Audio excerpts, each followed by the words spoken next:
आज हम लोग इस वीडियो में कंप्लीट डिटेल एनालिसिस करने वाले हैं KRN heat exchanger and refrigeration limited के बारे में। जानेंगे कंपनी का बिजनेस मॉडल क्या है, कंपनी आगे आने वाले टाइम में कैसा परफॉर्म कर सकती है, कंपनी के जो रिसेंट Q1 के रिजल्ट्स आए हैं उसको गो थ्रू करेंगे, प्लस कंपनी की बैलेंस शीट को पढ़ेंगे, कंपनी के टॉप लाइन बॉटम लाइन में देखेंगे ग्रोथ कितने परसेंट की आ रही है, प्लस कंपनी के मार्केट क्लाइंट्स को देखेंगे, कंपनी के क्लाइंट्स कौन कौन से हैं, शेयर होल्डिंग पैटर्न को गो थ्रू करेंगे एंड कंपनी के cash flow and balance sheet को भी ओवरव्यू करेंगे कि कंपनी की बैलेंस शीट कैसी है। तो चलिए स्टार्ट करते हैं। हम लोग बात कर रहे हैं केआरएन हीट एक्सचेंजर के बारे में। तो कंपनी करती क्या है पहले ये जान लेते हैं। तो कंपनी ने लिखा है अपने अबाउट में, manufacture fine tube type heat exchanger for heat ventilation air conditioning. इससे ये समझ में आता है ये कुछ ऐसा बनाते हैं जिससे हम लोग हीट एक्सचेंज कर सकते हैं। अब हीट एक्सचेंज कहाँ पे होता है?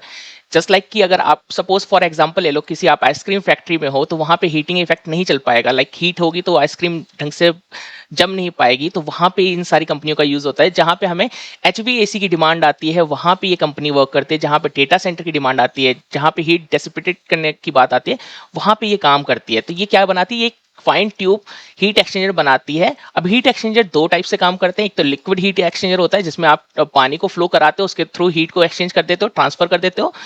एंड दूसरा तरीका होता है आप एयर के थ्रू ट्रांसफर कर देते हो। तो दो टाइप की हीट एक्सचेंजर होता है, एक लिक्विड कूलिंग हीट एक्सचेंजर होता है, एक एयर कूलिंग हीट एक्सचेंजर होता है। चलिए थोड़ा और डिटेल में पढ़ते हैं। तो हम कंपनी के चलते हैं वेबसाइट पे, देखते हैं कंपनी के क्या क्या प्रोडक्ट हैं, कंपनी के क्लाइंट्स कौन से, फिर कंपनी के इन्वेस्टर प्रेजेंटेशन को गो थ्रू करेंगे एंड फिर कंपनी को देखेंगे बैलेंस शीट पैरामीटर कंपनी के कैसे हैं। तो हम लोग वेबसाइट पे आते हैं। तो हम लोग केआरएन हीट एक्सचेंजर की वेबसाइट पे आ गए। अब देखते हैं कंपनी एक्चुअल में प्रोडक्ट क्या क्या बनाती है। तो यहाँ पे आते हैं तो कंपनी ने मेंशन कर रखा है केआरएन प्रोडक्ट रेंज। तो ये रेफ्रिजरेशन के जस्ट लाइक आपने देखा होगा कि बहुत सारे जैसे आइसक्रीम फैक्ट्री या जो इंडस्ट्रीज रहती है उनके ऊपर ये फैन कूलिंग लगा रहता है। ये क्या करते हैं? हीट को ट्रांसफर करते हैं। That is called air heat transfer. ठीक है, जब हीट जैसे इंडस्ट्रीज है, लाइक स्टील इंडस्ट्रीज है या आयरन इंडस्ट्रीज है, जहां पे स्टील का काम होता है, जहां पे लोहा पिघला के होता है, फर्नेस का काम होता है, तो वहां से हीट निकालने के लिए इस टाइप के डिवाइसेज यूज होते हैं। कंपनी और क्या क्या बनाती है? कंपनी बस एसी बनाती है। ओके, कंपनी टेक्निकल ट्यूब्स बनाती है जो कि ये लिक्विड फ्लो करने के लिए, ये सारी चीजें करने के लिए काम आता है, जो एसी में भी यूज होता है।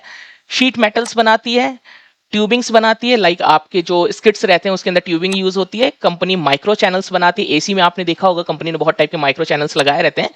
बस बार एंड प्लेट्स बनाती है एंड फाइन ट्यूब्स बनाती है। तो ये डिफरेंट टाइप के कंपनी के प्रोडक्ट्स एंड डिजाइन है जो हीट एक्सचेंज करने के लिए काम आते हैं। कुछ इसमें से एयर कूलिंग के लिए भी है, कुछ इसमें से लिक्विड कूलिंग के लिए भी है। तो चलिए अब नीचे देखते हैं कंपनी ने और क्या चीजें मेंशन कर रखी है। तो कंपनी के अगर वैल्यूएबल क्लाइंट की बात करें तो कंपनी के क्लाइंट में आते हैं कैरियर आते हैं, कैम वेंचट्रा आता है, डाइकिन आता है एंड फ्लैकार्ड ग्रुप है। Multiple companies like blue star है। हम समझ सकते हैं कि ये ब्लू स्टार जैसे कंपनीज को भी हीट एक्सचेंज देती होगी बिकॉज एसी डिमांड की वजह से। तो ये सारी कंपनी के क्लाइंट्स है। नीचे भी बहुत सारी क्लाइंट्स के नेम लिखे हुए हैं, लाइक एमटेक, टॉस 10 एंड कंपनी के बहुत लाइक फॉरेन क्लाइंट्स भी हैं इसमें, फ्री चेल टाइप के। तो कंपनी मतलब कंपनी के पास क्लाइंट्स भी एक अच्छे हैं, वेल एस्टेब्लिश है अपने ग्रुप में। ब्लू स्टार इटसेल्फ HVAC में बहुत बड़ी कंपनी है। सो कंपनी के जो मार्केट क्लाइंट्स हैं वो भी अच्छे हैं। अब आगे देखते हैं कंपनी के जो इन्वेस्टर प्रेजेंटेशन में है उसमें कंपनी ने क्या चीजें मेंशन कर रखा है, किस इंडस्ट्रीज को ये लोग सर्व करते हैं, उसको गो थ्रू करते हैं। तो अगर हम लोग कंपनी के इन्वेस्टर प्रेजेंटेशन में आए तो कंपनी ने कुछ मेंशन कर रखा है यहाँ पे, integrated HVAC solution supporting end to end cooling requirement. Like starting to end जिस जिस इंडस्ट्रीज में वर्क होता है उसकी कूलिंग रिक्वायरमेंट को ये लोग फिल करते हैं। क्या बनाते हैं? रेफ्रिजरेटर कंपोनेंट्स बनाते हैं। इनके अलग अलग प्रोडक्ट वेरिएंट है जो अलग अलग प्रोडक्ट्स में यूज होते हैं। बस एसी सिस्टम बनाते हैं। आपने इलेक्ट्रिक बस के ऊपर देखा होगा ऐसा सिस्टम लगा रहता है, तो ये चीजें भी ये लोग बनाते हैं। रेफ्रिजरेशन आपकी जैसे मैंने बात की, कोई इंडस्ट्रीज है जहां पे हीट का काम हो रहा है तो वहां से एयर के थ्रू कैसे हीट को पास करना है उस पे वर्क करते हैं ये लोग। शीट मेटल्स बनाते हैं, टेक्निकल ट्यूब्स बनाते हैं, ट्यूबिंग एंड पाइपिंग बनाते हैं। लाइक स्किड जो होता है वो पाइपिंग के लिए यूज होता है, जहां से आप वाटर को फ्लो करा के हीट एक्सचेंज कराते हो, ये उसमें भी काम करते हैं। थोड़ा और आते हैं कंपनी को देखते हैं और कंपनी ने क्या क्या चीजें मेंशन कर रखी है। तो ये बहुत इंपॉर्टेंट पार्ट है इस कंपनी का, broad based product ecosystem serving diverse end market. अब हम लोग बात करते हैं इसमें कंपनी क्या क्या काम करती है। ठीक है, फाइन ट्यूब में 8 वेरिएंट्स है कंपनी के पास। CU tube bar and plates में 8 वेरिएंट है। रेफ्रिजरेटर कंपोनेंट में 5 वेरिएंट है। कंप्लीट HVAC सिस्टम है। ठीक है, माइक्रो चैनल्स में वर्क करती है, रेफ्रिजरेशन में, बस एसी में, टेक्निकल ट्यूब में, शीट मेटल में, ट्यूबिंग में। अब कंपनी इंडस्ट्रियल एप्लीकेशन में कहां कहां वर्क आता है? तो HVAC एंड रेफ्रिजरेशन में फाइन ट्यूब का वर्क रहता है, complete HVAC channel, micro channels का वर्क रहता है, रेफ्रिजरेशन का वर्क रहता है and refrigerator components like compressor होगा ये, उसमें ये काम आता है, उसमें के लिए बनाते हैं। डेटा सेंटर में इनका क्या चीज इंपॉर्टेंट आता है, फाइन ट्यूब्स यूज होते हैं, लाइक जो हीट एक्सचेंज करने के लिए, कूलिंग के लिए यूज होता होगा, एंड आप लाइक एयर के लिए भी यूज होता है, लाइक एचवीएसी में complete HVAC system data centre के लिए यूज होता है, माइक्रो चैनल्स यूज होते हैं, एंड रेफ्रिजरेशन एंड बस एसी ये यूज नहीं होते डेटा सेंटर में। रेलवे ट्रांसपोर्टेशन में बार एंड प्लेट्स का यूज होता है, एंड रेफ्रिजरेशन। ऐसी ही कंपनी ने सारी चीजें मेंशन करके, तो पर हमारे लिए इंपॉर्टेंट क्या है, डेटा सेंटर के लिए सबसे इंपॉर्टेंट चीज क्या है, कूलिंग। क्योंकि डेटा सेंटर में हीट जो है बहुत ज्यादा जनरेट होते हैं, बिकॉज ऑफ सर्वर्स जो होते हैं, वहाँ के जो जीपीयूज होते हैं वो बहुत इलेक्ट्रिसिटी कंज्यूम करते हैं, तो उसकी वजह से हीट बहुत ज्यादा जनरेट होती है। तो वहाँ पे उस हीट की वजह से डेटा सेंटर के जो कंपोनेंट्स है, जो सेमीकंडक्टर्स लगे रहते हैं, क्रिटिकल कंपोनेंट्स होते हैं, वो डैमेज ना हो जाए, उससे प्रोटेक्ट करने के लिए वहाँ पे हीट एक्सचेंजर्स का होना बहुत जरूरी है। तो इसमें दो कंपनी हमने बात की थी पहले, एरोफ्लेक्स के बारे में, अभी सेकंड कंपनी हम लोग बात कर रहे हैं केआरएन हीट एक्सचेंजर्स के बारे में। ठीक है, तो ये डेटा सेंटर में वर्क करती है, ये काफी अच्छी बात है।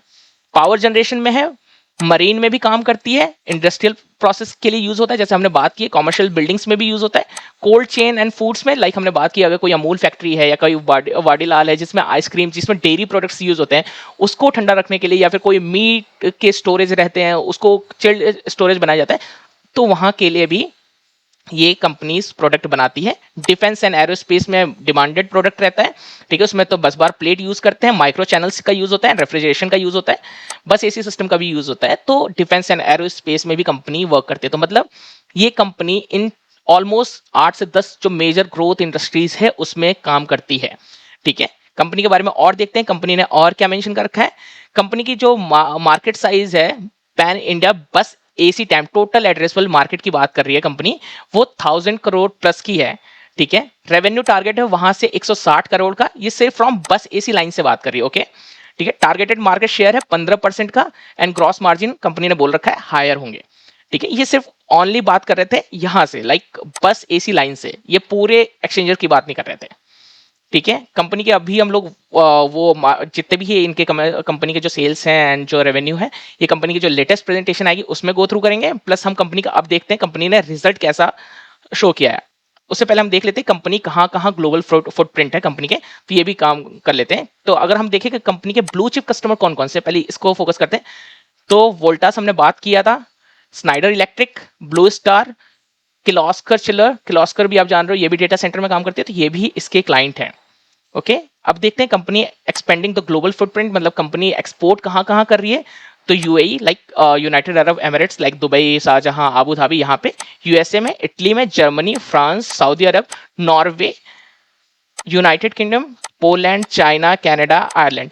मतलब company almost like developed country के साथ वर्क करती है, तो इनको pound, euro and dollar advantage भी आगे आने वाले टाइम में मिलेगा।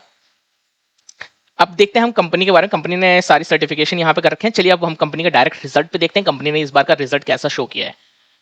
तो अगर हम कंपनी का रिजल्ट देखते हैं तो ये कंसोलिडेटेड रिजल्ट है, क्योंकि कंपनी ग्लोबली वर्क करती है, तो हमें कंसोलिडेशन रिजल्ट देखना ज़्यादा जरूरी है कि कंपनी ने प्रॉपर तरीके से सारी डिटेल, सारे सब्सिडरी अगर कोई कंपनी की होगी तो वो इसके अंदर मेंशन होगी। तो हम लोग बात करते हैं कंसोलिडेशन रिजल्ट की। मैं थोड़ा सा जूम कर देता हूँ कि आपको दिखने में ईजी हो। तो अगर हम लोग बात करते हैं तो लास्ट जून में कंपनी ने 115 करोड़ का रेवेन्यू किया था। टोटल अगर देखा जाए तो 118 करोड़ का रेवेन्यू किया था लास्ट जून 2025 में, जो कि कंपनी ने इस बार 255 करोड़ का रेवेन्यू किया है। तो मतलब इटसेल्फ जून से ही कंपनी ने 50 से 60% रेवेन्यू ग्रोथ दिखाई है। एंड प्लस अगर क्वार्टर ऑन क्वार्टर देखें तो 181 करोड़ के रेवेन्यू से बढ़ के 255 करोड़ का रेवेन्यू, मतलब year on year and quarter on quarter दोनों पैरामीटर पे कंपनी ने आउट परफॉर्म किया है। कंपनी की अगर प्रॉफिटेबिलिटी की बात करते हैं, प्रॉफिट आफ्टर टैक्स की बात करेंगे, तो यहाँ पे कंपनी ने प्रॉफिट आफ्टर टैक्स मेंशन किया है, जो कि कंपनी का 100 जो भी कंपनी का 12 करोड़ का प्रॉफिट था वो बढ़ के 23 करोड़ का हो गया है। एंड इस टाइम में जो जून का लेटेस्ट रिजल्ट है उसमें कंपनी ने 32 करोड़ का प्रॉफिट शो किया है, मतलब ईयर ऑन ईयर से कंपनी ने 3x प्रॉफिट को ग्रो किया है। एंड क्वार्टर से कंपनी ने ऑलमोस्ट 50% ग्रोथ दिखाई है प्रॉफिट में। तो ये कंपनी की बहुत बड़ी अचीवमेंट है। कंपनी ने अपने ईपीएस को भी 2 से 5 कर दिया है एंड 3.75 से भी 5 कर दिया। तो आप समझ सकते हो quarter and year on year company ने काफी अच्छा जंप लिया है, और ये कंपनी की वैल्यूएशन एंड ग्रोथ को भी आगे आने वाले टाइम में स्टॉक प्राइस में रिफ्लेक्ट जरूर करेगा। अब कंपनी की चलते हैं हम लोग बैलेंस शीट पे देखते हैं कंपनी बैलेंस शीट पे कैसे है। तो हम लोग बात कर रहे हैं कंपनी केआरएन हीट एक्सचेंजर की। तो यहाँ पे कंपनी का मार्केट कैप है 8,664 करोड़ का, मतलब एक स्मॉल कैप कंपनी है। कंपनी का पी चल रहा है 113 का, पर जैसे ही कंपनी ने अपनी ग्रोथ शो की है, ये पी जल्दी ही 50-60 में कन्वर्ट हो जाएगा। आरओसी कंपनी का 16% का है, आरओई कंपनी का 14% का है। हम लोग 18-20 का पैरामीटर लेते हैं, वहां से कम है, पर जैसे जैसे कंपनी की प्रॉफिटेबिलिटी इंक्रीज होगी, जिस ग्रोथ रेट से कंपनी ने रिजल्ट शो किया है, उसके हिसाब से आगे आने वाले टाइम में ये जो है पैरामीटर्स आपको इंक्रीज होते हुए दिखेंगे। कंपनी अभी नई लिस्टेड है, तो कंपनी का अभी sales and profit growth 3 year का अवेलेबल नहीं है। कंपनी का ऑपरेटिंग प्रॉफिट मार्जिन 18% का है, जो कि अभी कंपनी ने जिस हिसाब से प्रॉफिट ग्रो किया है उस हिसाब से देखना पड़ेगा, शायद प्रॉफिट मार्जिन कंपनी का इंक्रीज हो चुका है। पैग रेशियो अवेलेबल नहीं है, इंडस्ट्रीज पी के अकॉर्डिंग बहुत महंगी चल रही है, पर कंपनी में जो अभी जो ये हाई वैल्यूएशन दिया जा रहा है एरोफ्लेक्स के आरएन हीट एक्सचेंजर को, reason because of data centre, क्योंकि डेटा सेंटर की डिमांड है, तो वहां पे हीट एक्सचेंजर की डिमांड ऑलमोस्ट उसका मार्केट साइज 10% है, जो कि कूलिंग में यूज होने वाला है। कूलिंग में मेजर कंपनीज यही हैं अभी, एरोफ्लेक्स हो गया, किर्लोस्कर हो गया, एंड के आरएन हीट एक्सचेंजर हो गया, ऐसी ही कंपनीज आने वाली हैं। कंपनी के इंट्रेंसिक वैल्यू की बात करें तो 400 की है, एंड कंपनी का करंट प्राइस चल रहा है ऑलमोस्ट 1332 रुपीज। एंड आते हैं कंपनी के बैलेंस शीट पे, आते हैं थोड़ी बात करते हैं। जस्ट लाइक आपने देखा था लास्ट ईयर 23 करोड़ का प्रॉफिट था, इस टाइम कंपनी ने 32 करोड़ का शो किया, एंड 15 करोड़ से भी बढ़ा के कंपनी ने 32 करोड़ का, तो मतलब 100% का जंप ईयर ऑन ईयर है, मोर देन 100% का, एंड क्वार्टर में 50 to 60% का जंप है। एंड कंपनी की बात करते हैं अब तो हम लोग फाइनेंशियल्स रिजल्ट की ईयर ऑन ईयर की, तो कंपनी मार्च 2024 में 300 करोड़ का रेवेन्यू करती थी, मार्च 2026 में कंपनी का रेवेन्यू था 600 का करोड़ का, जो कि अभी के टाइम में कंपनी ने जैसा पोस्ट किया 255 करोड़ का रेवेन्यू, तो अगर उस पेस को भी अगर नॉर्मली हम लोग देखें तो भी कंपनी 1000 करोड़ का रेवेन्यू करेगी इस साल। कंपनी का ऑपरेटिंग प्रॉफिट मार्जिन की बात करें तो 19% का था, जो अभी मेंटेन है 19% का। एंड कंपनी की नेट प्रॉफिटेबिलिटी की बात करें तो कंपनी 39 करोड़ का प्रॉफिट करती थी 2024 में, 2026 में कंपनी ने उस प्रॉफिट को 76 करोड़ का कर दिया है। एंड इस क्वार्टर में जस्ट Q1 में कंपनी ने 32 करोड़ का प्रॉफिट किया है, तो आगे आने वाले टाइम में मे भी कंपनी को अगर हम 4x भी देखते हैं तो शायद 4x कंपनी की प्रॉफिटेबिलिटी को करते हैं चारों क्वार्टर को मिला के, इट्स अ बेस केस, तो भी कंपनी 120 करोड़ के प्रॉफिट के आसपास जाएगी, और मे भी कंपनी इससे ज्यादा ही अच्छा परफॉर्म करेगी। जब कंपनी की कॉन कॉल आएगी तो उसको भी गो थ्रू करेंगे। कंपनी की अब बात करते हैं कंपनी के बैलेंस शीट के बारे में, तो कंपनी के पास 62 करोड़ की इक्विटी कैपिटल है, रिजर्व कंपनी के पास 512 करोड़ का है, एंड कंपनी की जो बोरिंग है वो 187 करोड़ की है, मतलब कंपनी का debt to equity ratio almost 0.5 के नीचे है, और जब कभी भी कंपनी का डेट टू रेशियो 1 के नीचे होता है तो उसे हम लोग अच्छी मानते हैं। ठीक है, अब कंपनी के कैश फ्लो की अगर हम लोग बात करते हैं यहाँ पे, तो नेट कैश फ्लो कंपनी का -0 है, मतलब कि कोई कुछ नहीं है कंपनी के पास अभी नेट कैश में। एंड जो कंपनी का फ्री कैश फ्लो है वो -312 करोड़ का है, मतलब कंपनी अपना पैसा इन्वेस्टिंग एंड ऑपरेटिंग में इन्वेस्ट कर रही है। इन्वेस्टिंग एक्टिविटीज में देखा जाए तो कंपनी का पैसा जा रहा है कैपिटल WIP में 199 करोड़, एंड कंपनी ने फिक्स एसेट इस टाइम कुछ परचेज नहीं किया है। ऑपरेटिंग में देखा जाए कहाँ कंपनी का पैसा जा रहा है, तो इन्वेंट्रीज में कंपनी का पैसा जा रहा है, 177 करोड़ की कंपनी ने इन्वेंट्री स्टोर की है। ओके, अब आते हैं कंपनी के, हम लोग बात करते हैं कुछ रेशियोज के बारे में। तो हमारे लिए सबसे इंपॉर्टेंट रेशियो क्या होता है, working day capital and cash conversion cycle. Okay, तो कैश कन्वर्जन साइकिल की बात करें तो 125 से बढ़ के 208 हो गया है, इसे फिर से 125 के अंदर आता है तो अच्छी बात है। ये मैनेजमेंट की कॉन कॉल में हमें समझ में आएगा कि इस क्वार्टर में वर्किंग डे कैपिटल रिड्यूस हुआ है या नहीं। ठीक है, sorry, cash conversion cycle reduce हुआ है या नहीं। वर्किंग डे कैपिटल की बात करें तो 153 से घट के 110 आ गया है, अब ये 100 के आसपास है, तो हम इसे अच्छा मान सकते हैं। अगर आने वाले टाइम में कंपनी और इंप्रूव करती है तो ये और अच्छी बात होगी।